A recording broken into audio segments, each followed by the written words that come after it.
विद्यार्थियों, आज हम राम लक्ष्मण परशुराम संवाद पाठ में दिए गए अंतिम अनुच्छेद या अंतिम पैराग्राफ का भावार्थ एवं व्याख्या जानेंगे। तो आइए हम जल्दी से शुरू करते हैं।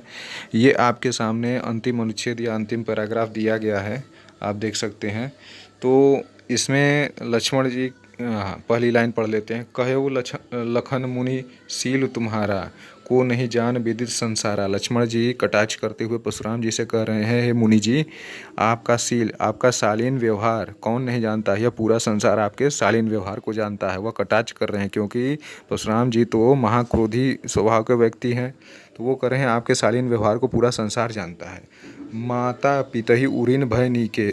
उरिन का मतलब होता है कर्ज मुक्त होना, उधार मुक्त होना। नीके मतलब बहुत सुंदर तरीके से, अच्छे तरीके से।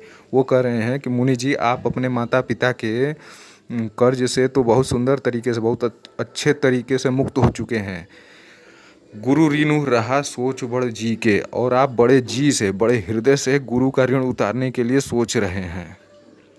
कटाक्ष करते हुए कर रहे हैं क्योंकि परशुराम जी के बारे में कथा तो ये है कि परशुराम जी ने स्वयं अपनी माता की हत्या कर दी थी, और परशुराम जी के पिता का वध भी, पिता की हत्या भी इन्हीं के कारण से हुई थी।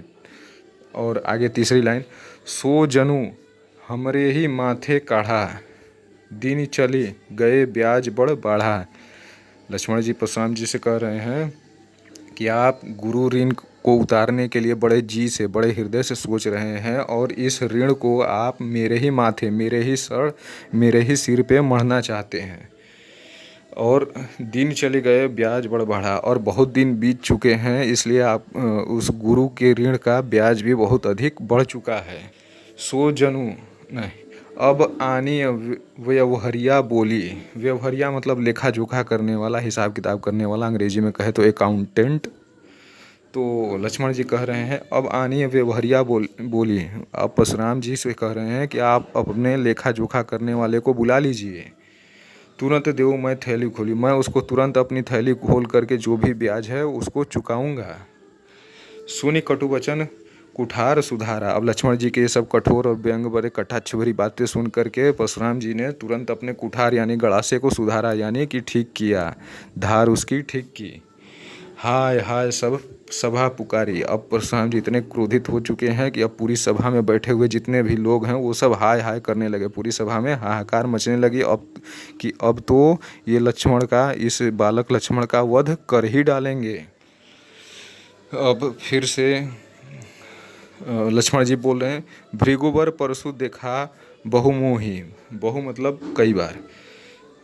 अब वो फिर से लक्ष्मण जी उतने ही, लक्ष्मण जी तो थोड़ा कम क्रोधी थे, लेकिन अब लक्ष्मण जी भी पूरी तरह से क्रोधित हो चुके हैं। पूरी चुनौती दे रहे हैं परशुराम जी को, बोल रहे हैं, भृगुवर, अरे भृगु ऋषि के पुत्र, भृगुवंशज, तुम अपना परसों मुझे अनेक बार दिखा चुके हो। विप्र बिचारी बचो नृप दोही। नृप मतलब होता है राजा, मतलब राजा का द्रोह करने वाला, नृप दोही। विप्र मतलब होता है ब्राह्मण। अरे भृगु के वंशज, तुम मुझे अपना फरसा, तुम मुझे अपना गणासा कई बार दिखा चुके हो।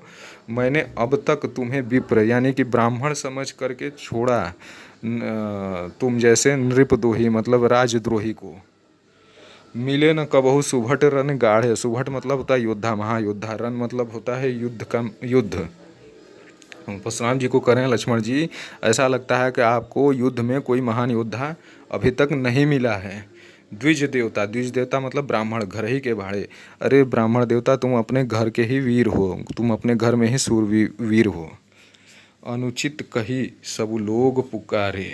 अब सभा में बैठे हुए जितने लोग हैं, अब वो सब लोग बोल पड़े कि इस बार लक्ष्मण तुमने बहुत ही अनुचित वाक्य बोले हैं। रघुपति सय नहीं, रघुपति सय नहीं लखनऊ नेवारे। नेवारे मतलब होता है मना करना, हटा देना। तो अब जब पूरी सभा में बैठे हुए लोगों ने कहा कि लक्ष्मण इस बार तुमने बहुत ही अनुचित वाक्य बोले हैं परशुराम जी को, तब रघुपति यानी राम जी ने अपने नयनों के इशारे से लक्ष्मण को मना किया, हट जाने को कहा, बोलने के लिए रुका। अब नीचे की दो लाइन, लखन उतर आहुति सरिस। सरिस मतलब होता है जैसे। भृगु बर कोप कृषाणु। कृषाणु मतलब होता है आग। तो लखन यानी लक्ष्मण जी के उत्तर, उत्तर मतलब उत्तर, लक्ष्मण जी के उत्तर भृगुवर यानी कि परशुराम जी के क्रोध रूपी अग्नि में आहुति का काम कर रहे थे। जैसे यज्ञ होता है उसमें हवन सामग्री डालने से आग और तेज भड़कती है, घी डालने से आग में घी डालने से आग और तेज भड़कती है। उसी प्रकार से लक्ष्मण जी के उत्तर, लक्ष्मण जी के जवाब जो वो परशुराम जी को दे रहे थे, वो सारे लक्ष्मण जी के उत्तर परशुराम जी के क्रोधाग्नि में आहुति का काम कर रहे थे, यानी घी का काम कर रहे थे। बढ़त देखी जलसम वचन बोले रघुकुल भानु, रघुकुल भानु यानी रघुकुल के सूर्य, रघुकुल के भानु, भानु मतलब होता है सूर्य। बढ़त देखी, अब उनके क्रोधाग्नि को बढ़ता हुआ देख करके, परशुराम जी के क्रोधाग्नि के को बढ़ता हुआ देख करके रघुकुल के सूर्य यानी राम जी ने जल के समान वचन बोले, जल के समान मधुर शीतल वचन बोले, ताकि उनकी क्रोधाग्नि समाप्त हो सके या फिर कम हो सके। तो यहाँ पर विद्यार्थियों यह पाठ समाप्त हुआ। आप लोग इस पाठ का भावार्थ अपनी गृह कार्य पुस्तिका में ज़रूर लिखेंगे, क्योंकि परीक्षाओं में अक्सर काव्य से संबंधित 4 पंक्तियाँ या 8 पंक्तियाँ दी जाती हैं, जिनका भावार्थ आपको लिखना होता है। धन्यवाद।